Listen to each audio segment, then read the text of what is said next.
ಎಲ್ಲರಿಗೂ ನಮಸ್ಕಾರ. ಇವತ್ತು ಕೋಲಾರ ಜಿಲ್ಲಾ ಪಂಚಾಯತ್ ಅಭಿವೃದ್ಧಿ ಅಧಿಕಾರಿಗಳ ಕ್ಷೇಮಾಭಿವೃದ್ಧಿ ಸಂಘದ ವತಿಯಿಂದ ಕೆಜಿಎಫ್ ತಾಲೂಕು ಸಂಘವನ್ನು ರಚನೆ ಮಾಡಲಾಯಿತು. ಈ ಒಂದು ಸಭೆಯಲ್ಲಿ ಶ್ರೀಮತಿ ರಶ್ಮಿರವರು ಕ್ಯಾಸಂಬಳ್ಳಿ ಗ್ರಾಮ ಪಂಚಾಯಿತಿ ಅವರನ್ನ ಎಲ್ಲ ಪಂಚಾಯತ್ ಅಭಿವೃದ್ಧಿ ಅಧಿಕಾರಿಗಳು ಅವಿರೋಧವಾಗಿ ಅಧ್ಯಕ್ಷರನ್ನಾಗಿ ಆಯ್ಕೆ ಮಾಡಿರುತ್ತಾರೆ. ಅದೇ ರೀತಿಯಾಗಿ ಉಪಾಧ್ಯಕ್ಷರಾಗಿ ಕಂಸಂದ್ರ ಗ್ರಾಮ ಪಂಚಾಯಿತಿಯ ವಸಂತ್ ಕುಮಾರ್ ಅವರನ್ನು ಆಯ್ಕೆ ಮಾಡಿರುತ್ತಾರೆ. ಗೌರವಾಧ್ಯಕ್ಷರಾಗಿ ಉರ್ಕೂರು ಗ್ರಾಮ ಪಂಚಾಯಿತಿಯ ಶ್ರೀನಿವಾಸ ಮೂರ್ತಿ ಅವರನ್ನು ಆಯ್ಕೆ ಮಾಡಿರುತ್ತಾರೆ. ಖಜಾಂಚಿಯಾಗಿ ಎಂಜೂರ್ಕೂರು ಗ್ರಾಮ ಪಂಚಾಯಿತಿಯ ಮಂಜುನಾಥ್ ಎಂ ಅವರನ್ನು ಆಯ್ಕೆ ಮಾಡಿರುತ್ತಾರೆ.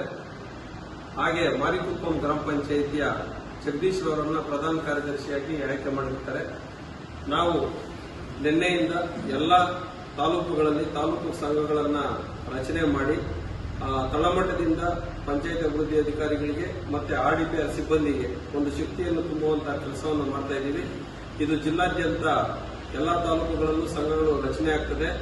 ನೌಕರರ ಹಿತರಕ್ಷಣೆಗೆ ಗ್ರಾಮ ಪಂಚಾಯತಿ ಜಲಗಾರರಿಂದ ಹಿಡಿದು ಜಿಲ್ಲಾ ಪಂಚಾಯತ್ ಹಂತದ ಅಧಿಕಾರಿಗಳವರೆಗೆ ನಮ್ಮ ಸಂಘ ಸದೃಢವಾಗಿ ಅವರ ಸಹಾಯಕ್ಕೆ ನಿಲ್ಲುತ್ತೆ ಅಂತ ಹೇಳ್ತಾ ಎಲ್ಲರಿಗೂ ಅವಕಾಶ ಕೊಟ್ಟ ಎಲ್ಲರಿಗೂ ವಂದಿಸ್ತಾ ನನ್ನ ಮಾತನ್ನ ಮುಗಿಸ್ತಾ ಇದ್ದೀನಿ. ಜಿಲ್ಲಾ ಪ್ರಧಾನ ಕಾರ್ಯದರ್ಶಿ ಈ ದಿನ ನಾವು ಕೆಜಿಎಫ್ ತಾಲೂಕಿನ ಪಂಚಾಯಿತಿ ಅಭಿವೃದ್ಧಿ ಅಧಿಕಾರಿಗಳ ಕ್ಷೇಮಾಭಿವೃದ್ಧಿ ಸಂಘ ಕೆಜಿಎಫ್ ಘಟಕದ ಅಧ್ಯಕ್ಷರು ಅವರೆಲ್ಲ ಒಂದು ಸಂಘಗಳಿಗೆ ಇವತ್ತು ಚುನಾವಣೆ ಮಾಡಲಿಕ್ಕೆ ಬಂದಿದ್ವಿ. ಎಲ್ಲರೂ ಕೂಡ ನಮ್ಮ ಅಧ್ಯಕ್ಷರ ಒಂದು ಸಮ್ಮುಖದಲ್ಲಿ ಒಮ್ಮತವಾಗಿ ಎಲ್ಲ ಒಂದು ಸ್ಥಾನಗಳನ್ನ ವಿರೋಧವಾಗಿ ಆಯ್ಕೆ ಮಾಡಿ ವಿಶೇಷವಾಗಿ ಮಹಿಳೆಯರನ್ನ ಇಲ್ಲಿ ಜಿಲ್ಲಾ ತಾಲೂಕು ಅಧ್ಯಕ್ಷರು ಮಾಡಿರೋದು ವಿಶೇಷವಾಗಿ ತುಂಬಾ ಒಂದು ಎಲ್ಲ ಒಂದು ಸಂಘಕ್ಕೆ ಬಲವನ್ನು ಕೊಡುವಂತಹ ಒಂದು ವಿಚಾರ ಇದು. ಯಾಕಂದ್ರೆ ನಮ್ಮ ಮಹಿಳೆಯರು ನಮ್ಮಲ್ಲಿ ಹೆಚ್ಚಾಗಿ ಬಂದಾಗ ನಮ್ಮ ಮಹಿಳಾ ಪಿರಿಯರಿಗೆ ಆಗ್ತಕ್ಕಂಥ ಸಮಸ್ಯೆಗಳನ್ನು ನಾವು ಚರ್ಚೆ ಮಾಡಿಕೊಳ್ಳೋದಕ್ಕೆ ಒಂದು ಒಳ್ಳೆಯ ವೇದಿಕೆ ಆಗ್ತದೆ.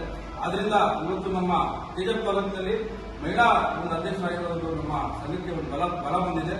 ಇದೇ ರೀತಿ ಎಲ್ಲರೂ ಕೂಡ ನಮ್ಮ ಎಲ್ಲಾ ತಾಲೂಕಿನಲ್ಲೂ ಅವಿರೋಧವಾಗಿ ಆಯ್ಕೆ ಆಗ್ತಾ ಇದ್ದಾರೆ. ಅದು ಒಂದು ಒಳ್ಳೆಯ ವಿಚಾರ. ಯಾಕೆಂದ್ರೆ ಅಧ್ಯಕ್ಷರು ಎಲ್ಲರೂ ಕೂಡ ಸಂಘಟನೆ ಸೇರಿಸಿ ಒಗ್ಗಟ್ಟಿನಲ್ಲಿ ಕೆಲಸ ಮಾಡಬೇಕು ಅನ್ನೋ ಉದ್ದೇಶದಲ್ಲಿ ಇವತ್ತು ನಮ್ಮ ಜಿಲ್ಲಾಧ್ಯಕ್ಷರು ಒಳ್ಳೆಯ ಕೆಲಸ ಮಾಡ್ಕೊಂಡು ಬರ್ತಾ ಇದ್ದಾರೆ. ಆ ಒಂದು ವಿಚಾರವಾಗಿ ಇವತ್ತೆಲ್ಲ ತಾಲೂಕು ವಿರೋಧ ಆಗ್ತಾ ಇದೆ.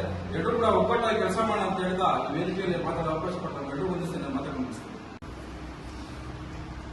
ಕೆಜಿಎಫ್ ತಾಲೂಕಿನ ನನ್ನನ್ನು ಅವಿರೋಧವಾಗಿ ಆಯ್ಕೆ ಮಾಡಿದಂತಹ ಎಲ್ಲ ನನ್ನ ಸಹೋದ್ಯೋಗಿ ಮಿತ್ರರಿಗೆ ಇನ್ನೂ ಧನ್ಯವಾದಗಳನ್ನು ಅರ್ಪಿಸ್ತೇನೆ. ಮತ್ತು ಎಲ್ಲ ನಮ್ಮ ಸಹೋದ್ಯೋಗಿಗಳ ಸಹಕಾರದೊಂದಿಗೆ ಸಂಘವನ್ನು ನಡೆಸುವಂತಹ ಶಕ್ತಿಯನ್ನು ಕೊಡುವಂತಹ ದೇವರಿಗೆ